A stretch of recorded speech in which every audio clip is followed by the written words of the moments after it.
কোনো সমস্যা নেই। এই বছর আপনারা কত টাকা চাঁদা পেয়েছেন?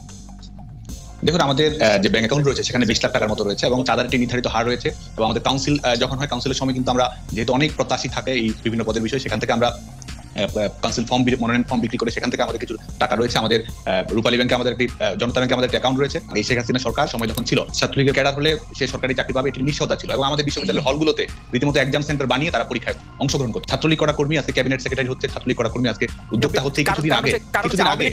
হ্যাঁ, অবশ্যই। শেখ হাসিনা সরকারের জনপ্রিয়তার অন্যতম কারণ কিন্তু এটিও। ঢাকা বিশ্ববিদ্যালয়ে যে কোনো ছেলেকে জিজ্ঞেস করতে পারেন, অন্যান্য পাবলিক বিশ্ববিদ্যালয়ের ছেলেকে জিজ্ঞেস করতে পারেন। আপনি যে 1.5 মাস ব্যাঙ্গালোরে চিকিৎসা নিয়েছেন, কালো রঙের 7 সিটের একটা টয়োটা স্কয়ার অনেক বেশি চড়ছেন। হ্যাঁ, সেটা আমি ব্যবহার করি। কারণ হচ্ছে যে আপনি জানেন আমি দীর্ঘদিন চিকিৎসাধীন ছিলাম এবং চিকিৎসার কারণে আমার জন্য বাইক ব্যবহার করা সম্পূর্ণ নিষেধ। দেখুন, আমাদের চেন্নাই আমি চিকিৎসাধীন ছিলাম এবং তাতে কত টাকা ব্যয় হয়েছে?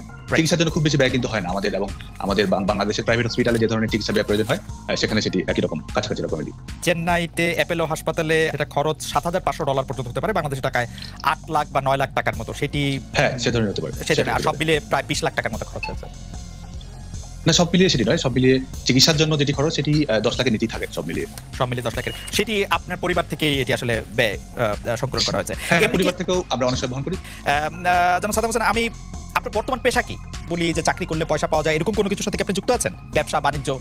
না, সে ধরনের কোনো পেশার সঙ্গে আমি যুক্ত নই। আপনি যে গাড়ি চড়েন তা কার টাকায় কেনা? দেখুন, আমরা যেটি করি সেটি হচ্ছে যে আমরা বাংলাদেশ ছাত্রলীগের সাংগঠনিক কর্মকাণ্ড পরিচালনা করার জন্য, আমাদের বৃহত্তর সংগঠন হওয়ার কারণে সাংগঠনিক গতিময়তা বৃদ্ধি করার জন্য আমরা কিন্তু বিভিন্ন সময় স্থায়ী কোনো গাড়ি আমরা ব্যবহার করি। আমরা যখন জেলা সফরে যাই, বাইরে যাই, কখনো ট্রেনে যাই, কখনো প্লেনেও যাই, এটিও সত্য। আমরা একই সঙ্গে আমাদের সংশ্লিষ্ট ইউনিটের নেতৃবৃন্দ থাকে, শুভাকাঙ্ক্ষী থাকে, তাদের সবার সহযোগিতাতে আমরা অনেক সময় গাড়ি ব্যবহার করি। আমাদের নিজস্ব স্থায়ী কোনো গাড়ি নেই। আচ্ছা, আপনি ঢাকায় যে বাসায় থাকেন তা সেটি কি ভাড়া করেন না কেনা? না, ভাড়া করা বাসা। তো সেটিও বলি, সেটিও আপনাকে বলি। আমি হলেই থাকতাম। আমি আমার সার্জারির আগে আমি হলেই থেকেছি এবং এই সার্জারির পরে আপনি জানেন আমার জন্য সিঁড়ি ওঠা নিষেধ এবং আরো কিছু রেস্ট্রিকশন রয়েছে, যে কারণে আমি আমার সার্জারি ইন্ডিয়া থেকে চিকিৎসার পরে আমি আমার বাবা মা এখানে আগে থেকে থাকতো, এখানে বাবা মায়ের সঙ্গে থাকছি। ঠিক আছে, এই বাসাটির ভাড়া কে দিচ্ছে? এই বাসাটির ভাড়া আমার বাবা মায়ের আয় রয়েছে, আমার পারিবারিক আয় রয়েছে, আমার বোনের আয় রয়েছে, সব মিলে সেটা আমি বহন করি। দলীয় নেতৃবৃন্দের কাছ থেকে যে সহযোগিতা নেন আপনারা, বা সেইটি কি ব্যক্তি সাদ্দাম হোসেন নেন নাকি ছাত্রলীগের, মানে কোন অ্যাকাউন্টে মেইনটেইন করা হয়?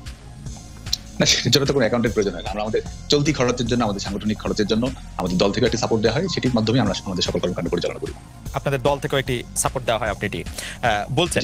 কিন্তু সাদ্দাম, আমি যে ব্যাপারটি নিয়ে আসলে অনেক বেশি কথা হয়, যে আপনার কাছে কি মনে হয় যে আপনি ঢাকা বিশ্ববিদ্যালয়, আপনি ঠাকুরগাঁও থেকে খুবই মেধাবী ছাত্র, পড়াশোনা করে ঢাকা বিশ্ববিদ্যালয়ে আসলেন, লতে আপনি অনার্স করলেন, মাস্টার্স করলেন, তারপরে আপনি আসলে মানে প্র্যাকটিস বা আরো উচ্চশিক্ষা যেটি আপনার জন্য খুবই সহজ ছিল সেটি না করে আপনি আবার ডেভেলপমেন্ট স্টাডিজে এখন মাস্টার্স করছেন এবং কোনো পেশায় অংশগ্রহণ করছেন না। এটি কি ক্যারিয়ার হিসাবে আমরা ভালো ক্যারিয়ার মুভ বলতে পারি, নাকি ছাত্রলীগের প্রেসিডেন্ট হওয়া তার চেয়ে অনেক বেশি লাভজনক? এটি কি খুব লাভজনক পথ, মানে টাকার অঙ্কে আমি লাভ? ছাত্রলীগের পথটি একটি আদর্শিক পথ। দেখুন, আমরা বাংলাদেশের ছাত্র রাজনীতির দীর্ঘ ঐতিহ্য রয়েছে এবং এই ছাত্র রাজনীতির চর্চা পৃথিবীব্যাপী একটি পরিব্যাপ্ত প্রক্রিয়া এবং এটি স্বাভাবিকভাবে আমার ছাত্র রাজনীতি শেষ হওয়ার পরে আমি পেশাগত জীবনে প্রবেশ করবো এবং সেটির জন্য আমার সব ধরনের সুযোগ রয়েছে। সেটি আমি আইন পেশাতেও যেতে পারি, ডেভেলপমেন্ট স্টাডিজের শিক্ষার্থী হিসেবে অন্য পেশাও বেছে নিতে পারি, কিংবা উচ্চতর শিক্ষাও কিন্তু বেছে নেওয়ার সুযোগ আমাদের রয়েছে। আপনি কি মনে করেন এই লক্ষ্য উদ্দেশ্য নিয়ে ছাত্রলীগ আদৌ কাজ করে, নাকি ছাত্রলীগ কাজ করে শেখ হাসিনাকে এবং আওয়ামী লীগ সরকারকে আরো অনেক বেশি সময় ক্ষমতায় রাখার জন্য? হ্যাঁ, অবশ্যই। এবং শেখ হাসিনা সরকারের জনপ্রিয়তার অন্যতম কারণ কিন্তু এটিও। ঢাকা বিশ্ববিদ্যালয়ে যে কোনো ছেলেকে জিজ্ঞেস করতে পারেন, অন্যান্য পাবলিক বিশ্ববিদ্যালয়ের ছেলেকে জিজ্ঞেস করতে পারেন। দর্শক, খালেদ মহিউদ্দিনের